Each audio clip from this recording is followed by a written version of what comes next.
sidaynu ka warqabno waxa dawladda Soomaaliya maxkamadda cadaaladda adduunka ay u gudbisay 5 sano waqti imika ku dhow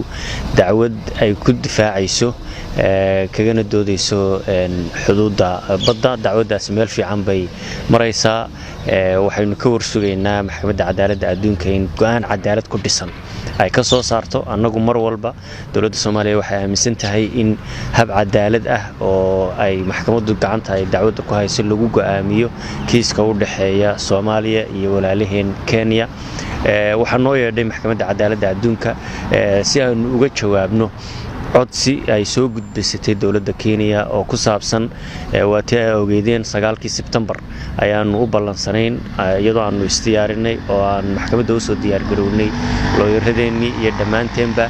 ayaa waxa dhacday in maxkamaddu go'aan ay soo saartay maadaama Kenya ay codsatay inaanay diyaar ahayn waqtiga looyaradeediina ay kala dirtay sababayada u gaar ah awgeed marka hadda waatii loo ballamiyay 4 bisha annaga wali go'aanka iyagu waxa uu yahay taaganahayna dib u dhigaas maxkamaddu adduunka iyada go'aanka iska leh ay dib u dhigtay oo 4 bisha ayaa go'aanka iyaga difaacayaga iyo ku talagalka iyagu yahay taa inaanu ka jawaabno fikirka iyaga dhiibno oo go'aanka Soomaaliya ay taagan tahay waxaanu mar walba taaganay kuna adkaysanayna inaanan aqbalahayn wax ka badan 4 November in la kordhiyo dawladda Kenya waxay codsatay 12 bilood waxay ku sababeynayso iyo sababaha ay cuskanaysaa wax iyadoo yaala kiisku waxa uu ku jira maxkamadda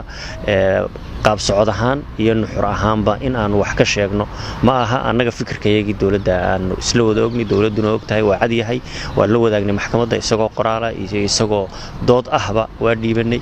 waana mar walba ka jawaabnaa dalabka ay maxkamaddu ina dalbato annaga haddaan nahay dawladda Soomaaliya iyo dawladda Kenya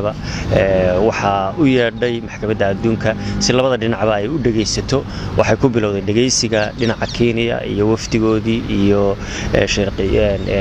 sharciyaqaanadkii dawladda Kenya oo doodii ay keeneen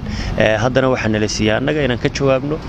jawaabteedu waa gudbinay doodeedu waa gudbinay waxaan markaa ka dhursugaynaa maxaa ka soo bixi doona maxkamadda annagu waxaan aaminsanahay mar walba inaan taaganahay 4 November waqti ku filan oo dhinac walba isku diyaarin karo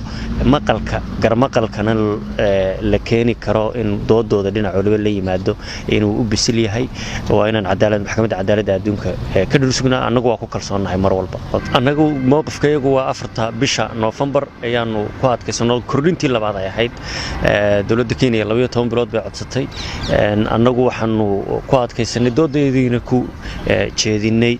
in 4 November aanu diyaar u nahay dacwadeeda inaanu maqalkayaga soo jeedino go'aanka kama dambaysta ay maxkamaddu ka soo saarto labada dhinacba waa la dhageystay aan ka dhursugno waxa maxkamaddu ay soo saarto